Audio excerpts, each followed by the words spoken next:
السلام علیکم ورحمۃ اللہ وبرکاتہ۔ ڈاکٹر عبدالحکیم صاحب، آپ خیریت سے ہیں؟ طبیعت ٹھیک ہے؟ آپ نے حضرت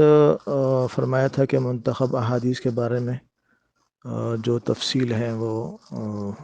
عرض کر دیں، تو میں نے مناسب سمجھا کہ جو تفصیلات میرے سامنے ہیں وہ میں آپ کو تفصیل اس کی بتا دوں اور عرض کر دوں، تاکہ جو سادہ لوگ قسم کے ہمارے بھائی ہیں اور وہ اس کتاب کو خالص مولانا یوسف کاندھلوی صاحب رحمہ اللہ تعالی کی طرف منسوب کر کے کہ یہ حضرت کی تالیف ہے، اور مولانا سعد صاحب مدث اللہ العالی کی طرف منسوب کر کے یہ کہتے ہیں کہ یہ ان کی جمع کردہ اور مرتب کردہ کتاب ہے، اور اس کا ترجمہ بھی حضرت نے ہی فرمایا ہے، تو تاکہ ان کی یہ غلط فہمیاں دور ہو جائیں۔ تو ایک تو میں تعارف کرا دوں، میرا نام محمد سلطان ہے اور میں جامعۃ العلوم الاسلامیہ بنوری ٹاؤن کراچی پاکستان سے فارغ ہوں۔ وہاں سے میں نے پڑھا ہے اللہ کے فضل سے۔ اور دوسری بات میں یہ عرض کروں کہ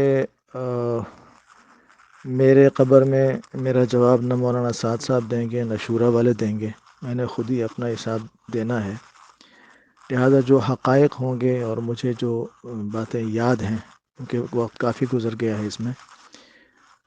یہ 99 کی بات ہے، تو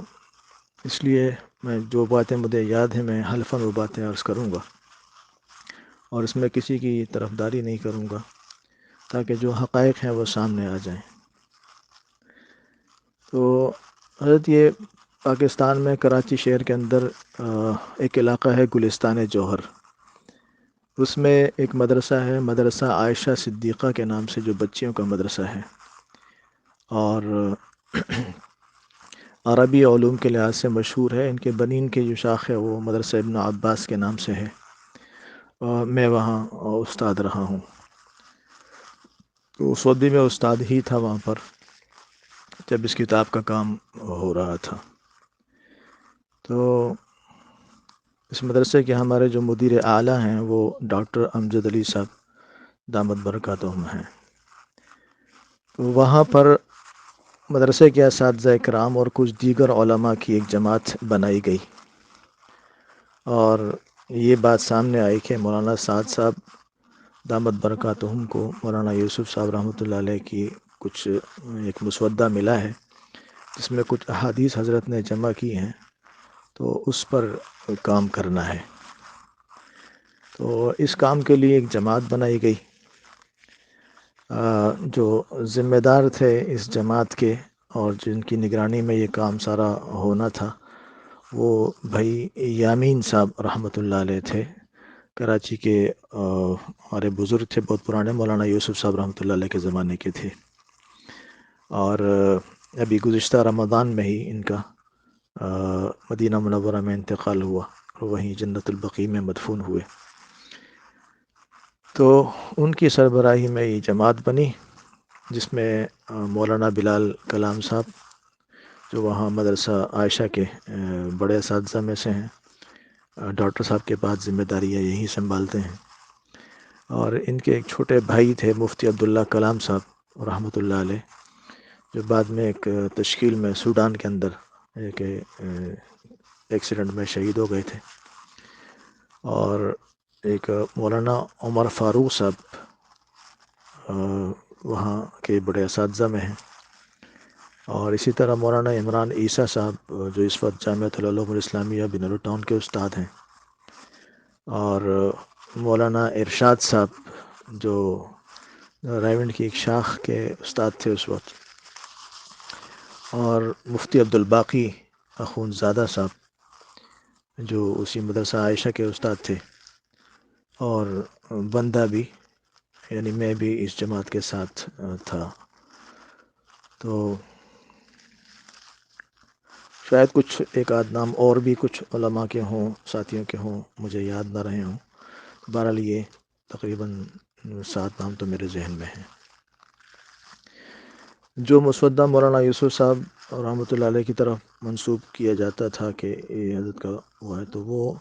شاید کچھ بارش میں پانی لگنے سے یا کیا ہوا تھا، تو اس مسودے کو یعنی ایسی اس کی حالت تھی کہ وہ پڑھنے کے شاید پورا قابل نہیں تھا پورا مسودہ، کچھ کچھ جگہوں سے وہ سمجھ میں آتا تھا، اور انا للہ تو کچھ جگہوں سے وہ سمجھ میں آتا تھا، اور اکثر سمجھ میں نہیں آتا تھا۔ تو بہرحال جو ہمیں کام دیا گیا وہ یہ تھا کہ ایک اندازہ تو ہو جاتا تھا کہ اس موضوع کی احادیث ہیں، تو ہمیں کہا جاتا تھا کہ اس موضوع کی آپ جو آیات ہو احادیث ہوں مختلف کتب سے آپ اس کو نکالیں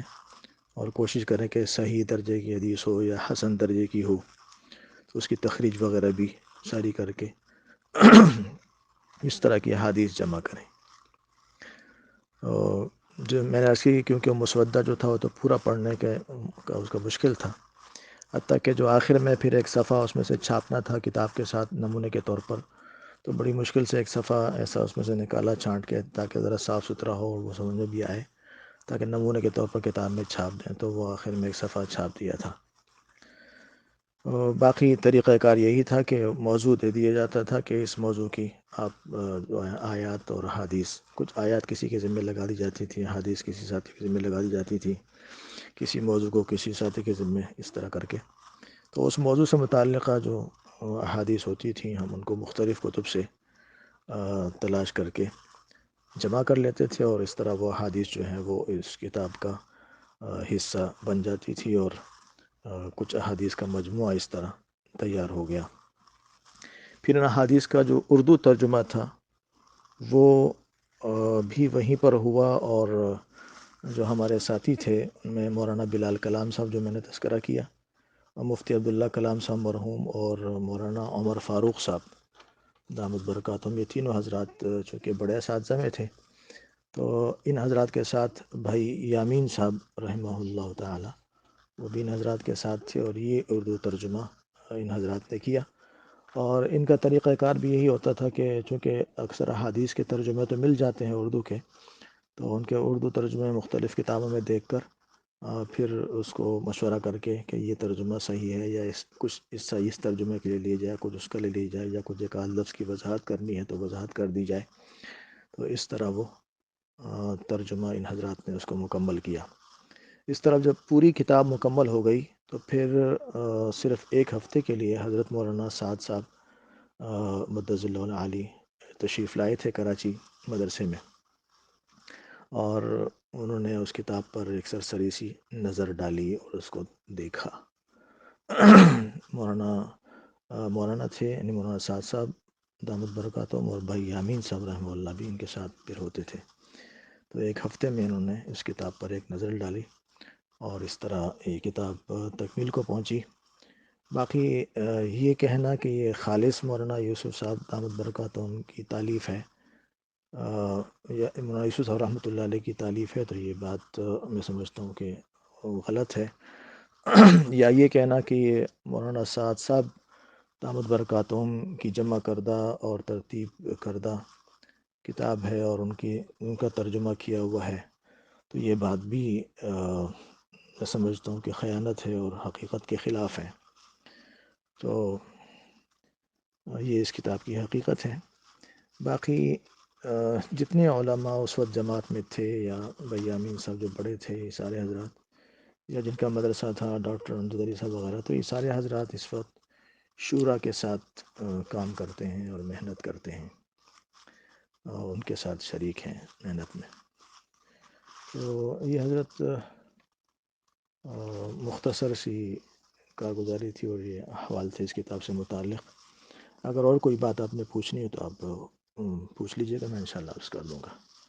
السلام علیکم ورحمۃ اللہ وبرکاتہ۔ منتخب کے بارے میں جو فراڈ کیا جا رہا ہے، منتخب لکھنے والے نے خود وضاحت فرما دیا۔ کچھ نسخے مولانا یوسف رحمۃ اللہ علیہ کے تھے، باقی چیزیں انہوں نے کتابوں سے کھوج کے اور اس ضمن کی جو حدیثیں تھیں انہوں نے داخل کیا ہے۔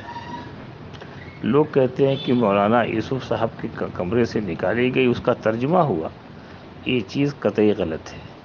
مولانا یوسف صاحب کے کمرے سے کچھ حدیثیں ملی تھیں اور باقی حدیثیں بھائی یامین صاحب کے جو کمیٹی والے تھے،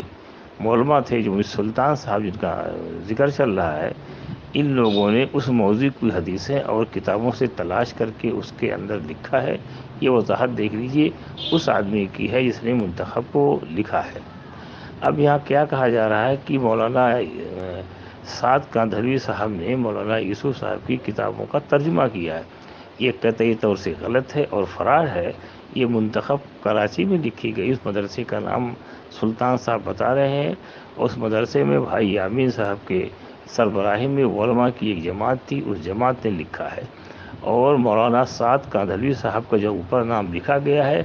وہ فرضی اور فراڈ ہے، چونکہ ہمارے معلومات کے اعتبار سے مولانا سعد کاندھلوی صاحب ایک ہفتہ رکے رہے،